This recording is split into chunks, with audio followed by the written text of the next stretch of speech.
एक दिन में फैसला जो इतने सालों से रुका पड़ा था, इसका भी कोई हल निकालो। इस मंदिर का, ये मस्जिद वाला जो बाबरी मस्जिद, मेरे दोस्त थे सैयद साहबुद्दीन, हमारी पार्टी में थे चंद्रशेखर जी के साथ, मैं भी और वो भी। तो मैंने उनसे जाकर के पूछा, जफर याब जिलानी साहब से बात की, कोई रास्ता बताइए। उन्होंने मुझे बताया रास्ता। कहने लगे मस्जिद की जगह जो है पूरी की पूरी 2.7 एकड़ जमीन है, उसके सामने 65-67 एकड़, लगभग 70 एकड़ जमीन खाली पड़ी है, वो जमीन दे दीजिए इनको। जब अडवाणी जी रथ यात्रा में बैठ के दिल्ली आए, इधर आने से पहले, पटना के बिहार में घुसने से पहले, बिहार में घुसने से पहले तो लालू जी ने गिरफ्तार कर लिया। उससे पहले की बात मैं बता रहा हूं। जब बीपी सिंह जी आए और कहने लगे ये क्या समाधान है, तो हमने वो नक्शा खोल करके बताया उनको कि देखिए ऐसा ऐसा भव्य मंदिर बन सकता है, आप ले लीजिए जितनी जमीन चाहिए, 3.25 एकड़ को छोड़ के, और 30 एकड़ ले लीजिए, 35, 40, 50 एकड़ ले लीजिए। तो अडवाणी जी मुस्कुराए और बोले, मुझे बेवकूफ़ समझ रखा है कि मैं राम का एक और मंदिर बनाने निकला हूँ? आपने मेरा नारा नहीं सुना? हमने कहा उनसे एक बार फिर बताइए क्या है नारा। कह लगे सौगंध राम की खाते हैं, मंदिर वहीं बनाएंगे। बोलने लगे वहीं का मतलब समझिए। हमने कहा वहीं का मतलब तो अयोध्या में। बोले ना, वहीं का मतलब है वो जो बाबरी मस्जिद है उसके बीचों बीच में 4 फुट बाई 4 फुट का जो मिंबर होता है जिस पे खड़ा होके इमाम खुतबा करता है, वहीं ठीक उसी जगह पर राम जी पैदा हुए, रामलला। उसी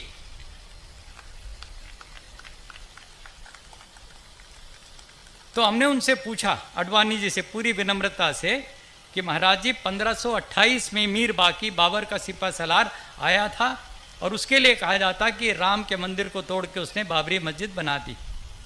1528 में अडवाणी जी, ना आप थे ना मैं था ना कोई था, लेकिन राम का सबसे बड़ा भक्त दुनिया में तुलसीदास उसी सरयू के तट पर बैठ करके रामचरितमानस लिख रहा था। उसकी एक दोहा, एक चौपाई कहीं भी मुझे दिखा दो जिसमें तुलसीदास ने ये लिखा हो कि मेरे भव्य आराध्य देव राम के मंदिर को तोड़ के मस्जिद बनाई गई। कहीं नहीं, एक शब्द नहीं। तुलसीदास को नहीं दिखाई पड़ा, अडवाणी जी को दिख गया। मैं आपसे सच कहना चाहता हूं, हम लोग खूब अच्छे आराम से रह सकते हैं आपस में, प्यार से, मोहब्बत से, लेकिन सियासतदानों को ये मंजूर नहीं है। उनको राजनीति करनी, उनको मंदिर मस्जिद की राजनीति करनी है, हिंदू मुस्लिम की चोटी दाढ़ी की ये राजनीति करनी। इसी में उनको वोट मिलते हैं, पैसा मिलता है, सब कुछ।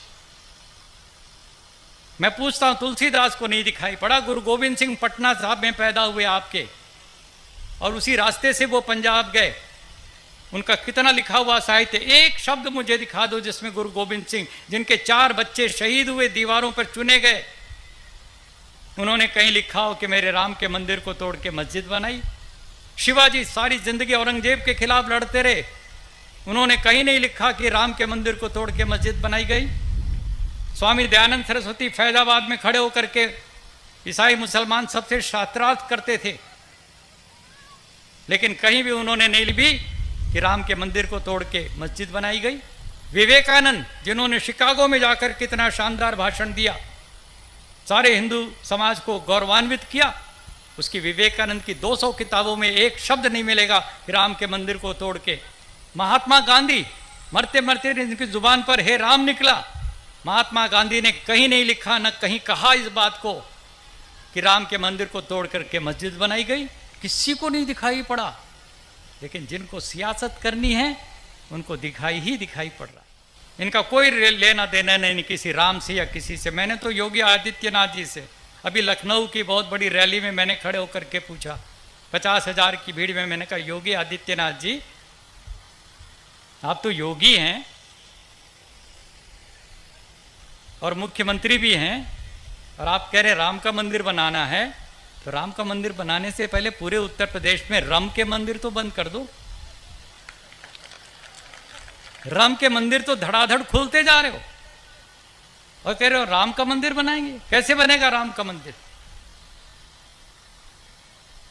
तो ये सारी की सारी चीज़ों को यदि हम और आप मिल करके ईमानदारी से सोचेंगे, कुछ करने का जज्बा लेकर के आगे चलेंगे, और उसके लिए हमें अहद करना पड़ेगा। अगर हो सके तो अब कोई शम्मा जलाइए, अगर हो सके तो अब कोई शम्मा जलाइए, इस दौरे सियासत का अंधेरा मिटाइए।